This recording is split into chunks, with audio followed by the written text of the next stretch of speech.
विशाखापट्टनम में एक हस्बैंड और वाइफ के आपसी झगड़े के कारण रेलवे को लगभग 3 करोड़ का नुकसान हुआ है। जी हाँ, आपसी संबंध, आपसी लड़ाई झगड़े के कारण रेलवे को बहुत बड़ा नुकसान हुआ है और स्टेशन मास्टर को भी सस्पेंड कर दिया गया है। जी हाँ, ये कहानी एक विशाखापट्टनम की कहानी नहीं, ये करंट में हुई एक घटना है जिसके बारे में मैं आपको पूरा बताने वाली हूँ। ये देखिए, ये भी रेलवे से रिलेटेड वीडियो है। तो वीडियो शुरू करने से पहले जो भी मेरे चैनल पे नए होंगे वो चैनल को सब्सक्राइब कर ज़रूर करिएगा। तो चलिए वीडियो को शुरू से लेके अंत तक देखिएगा, सुनिएगा, तभी आप लोग को समझ में आएगा। तो देखिए दोस्तों, विशाखापट्टनम में एक हस्बैंड वाइफ रहते हैं, उनकी आपसी लड़ाई होती है। तो जो स्टेशन पे जो उस हस्बैंड होता है वो उसकी ड्यूटी लगी होती है एक रात को। तो क्या होता है कि उसकी वाइफ फ़ोन करती है और स्टेशन मास्टर के जो फ़ोन होता है वो उसके कान पे होता है उसकी वाइफ का, और दूसरे हाथ में जो फ़ोन होता है वो दूसरे स्टेशन मास्टर से बात कर रहे होते। दोनों फ़ोनों में आपस में बातें चल रही होती है। उसी दौरान पत्नी कहती है अपने पति से कि आप जल्दी से घर आ जाओ।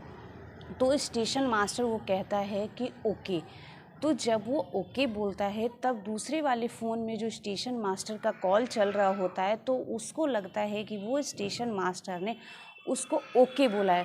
तो वो जो दूसरा स्टेशन मास्टर होता है वो क्या करता है कि वो उस ट्रेन को ओके कर देता है और वो ट्रेन चल देती है और प्रतिबंधित रूट पे चली जाती है, जिस कारण से रेलवे को लगभग 3 करोड़ का नुकसान हुआ है। और जब रेलवे को 3 करोड़ का नुकसान हुआ तो ऐसे में जो स्टेशन मास्टर की गलती के कारण हुआ, जो स्टेशन मास्टर है उसको सस्पेंड भी कर दिया गया है। तो ऐसा आखिर झगड़ा क्यों हुआ?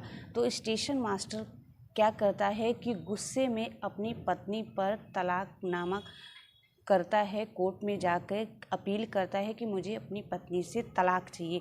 आखिर उसने ऐसा क्यों किया और झगड़ा क्यों हुआ? देखिए दोस्तों, पति का कहना है कि मेरी वाइफ का दूसरे के साथ अफेयर चल रहा है। उनका कहना है कि जब हमारी शादी हुई थी और रिसेप्शन जब हुआ था, तब रिसेप्शन वाले दिन ही पत्नी ने खुद बताया था कि मेरा तुमसे पहले किसी और से अफेयर चल रहा था। तब वो पति क्या करता है कि वो अपने ससुर से बात बताता है कि आपकी पत्नी बेटी का तो किसी और से अफेयर चल रहा है, आपने मेरे संग ऐसा शादी क्यों करवाया? तब उसका ससुर दावा ये करता है कि भविष्य में आपके साथ ऐसा कुछ भी गलत नहीं होगा, वो कुछ भी गलत नहीं करेंगे, आपके संग जैसा रखेंगे वैसा ही वो सही से रहेगी। तो उसी क्या करता है कि एक दिन क्या होता है कि उसके अफेयर का तो पता चल जाता है उसके पति का। तो एक दिन क्या करती है वो पत्नी अपने पति के सामने ही अपने बॉयफ्रेंड से कॉल पे बात करती है। तो इस गुस्से में वो क्या करता है अपनी पत्नी से, जब वो स्टेशन पे होता है तब उसकी पत्नी स्टेशन पे ही कॉल करती है और वो कॉल गुस्से में बातें करते रहते हैं। तो वो बोलती है कि आप जल्दी से घर आइए, मुझे आपसे कुछ बात करना है। तब वो स्टेशन मास्टर कहता है कि ओके मैं आता हूँ, और वो ओके दूसरे स्टेशन मास्टर सुन लेता है और वो ट्रेन को आगे रवाना कर देता है और वो ट्रेन प्रतिबंधित रेलवे ट्रैक पे चली जाती है, जिस कारण से रेलवे को 3 करोड़ का नुकसान हुआ था। और स्टेशन मास्टर भी सस्पेंड तो हो गया। लेकिन जब पत्नी को ये बात पता चलता है कि इनको इसके मेरे अफेयर के बारे में पता चल गया और ये तलाकनामा अपील कोर्ट में कर चुके हैं, तो वो पत्नी होती है वो तलाक लेना नहीं चाहती है पति से। तो वो क्या करती है कि कोर्ट में ये जाती है और अपने पति के खिलाफ अपनी भाभी, उसकी जो लड़के की पति की भाभी होती है, उसके संग उसके गलत संबंध के प्रति कोर्ट में दाखिला खारिज करवाती है कि इनके भाभी के साथ गलत अफेयर है, जबकि वो उल्टा उन पे कोसती है। तो उस मामले में पति का कहना था कि मेरी भाभी से कोई भी गलत संबंध नहीं है, मेरी माँ बेशक नहीं है लेकिन मेरी भाभी मेरी माँ समान है। मेरी शादी में जितने भी रीति रिवाज जो भी हुए थे वो सारा काम मेरी भाभी ही करी थी। ये इल्ज़ाम झूठा लगाया जाता है। यहाँ तक कि पत्नी दूसरी भी इल्ज़ाम लगाती है कि उन पे दहेज के लिए बहुत प्रताड़ित किया गया था। पत्नी अपने पति पे ये इल्ज़ाम लगाती है कि दहेज के लिए भी मुझे बहुत प्रताड़ित किया गया था। ये कोर्ट में जाके अपील करवाती है। लेकिन जब कोर्ट में इन सभी बातों को जांच पड़ताल की और देख रेख की जाती है, तब पता चलता है कि जो पत्नी ने पति के ऊपर ये दोनों इल्ज़ाम लगाए हुए हैं, ये दोनों इल्ज़ाम बिल्कुल ही गलत तरीके से है और बिल्कुल ही गलत है। ऐसा कभी कुछ नहीं हुआ। इससे बल्कि उल्टा पति पे ही प्रताड़ित किया जाता था और वो बहुत ज़्यादा परेशान रहता था कि मैं ऐसा नहीं किया हूँ, तो मुझे ये क्यों किया गया।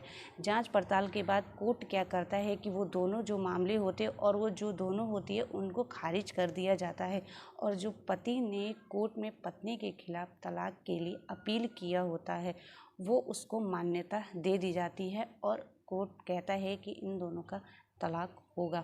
तो देखिए, इस कारण पति पत्नी के आपसी झगड़ों के कारण रेलवे का लगभग 3 करोड़ का नुकसान हुआ। तो आज की वीडियो आप लोगों को कैसी लगी और आपका इस मामले में क्या कहना है, एक बार कमेंट करके ज़रूर बताइएगा और अपनी फैमिली मेम्बर में भी ज़रूर शेयर करिएगा कि अगर कोई किसी का हस्बैंड या भाई या कोई भी हो, अगर स्टेशन मास्टर पे कॉल कर रहा हो या काम कर रहा हो तो ड्यूटी के टाइम पे अपनी फैमिली मेम्बर्स से अगर कोई बात कर रहा हो तो आराम से बात करे, और एक जब कॉल दूसरी चल रही हो तो एक कॉल को काट के तभी दूसरी कॉल करे। देखिए, दोनों कॉल एक संग करने के कारण कितना बड़ा रेलवे को नुकसान हुआ। तो इस पे आप लोगों की क्या राय, एक बार कमेंट करके ज़रूर बताइए। क्या पति पत्नी के आपसी झगड़े के कारण जो पति ने पत्नी के खिलाफ किया और पत्नी ने जो गलत किया वो कौन सही है, इन दोनों में से एक बार कमेंट करके ज़रूर बताइएगा। तो आज की ये वीडियो और ये जानकारी कितनी अच्छी लगी, आज की वीडियो में यहीं समाप्त करती हूँ। ओके दोस्तों, बाय।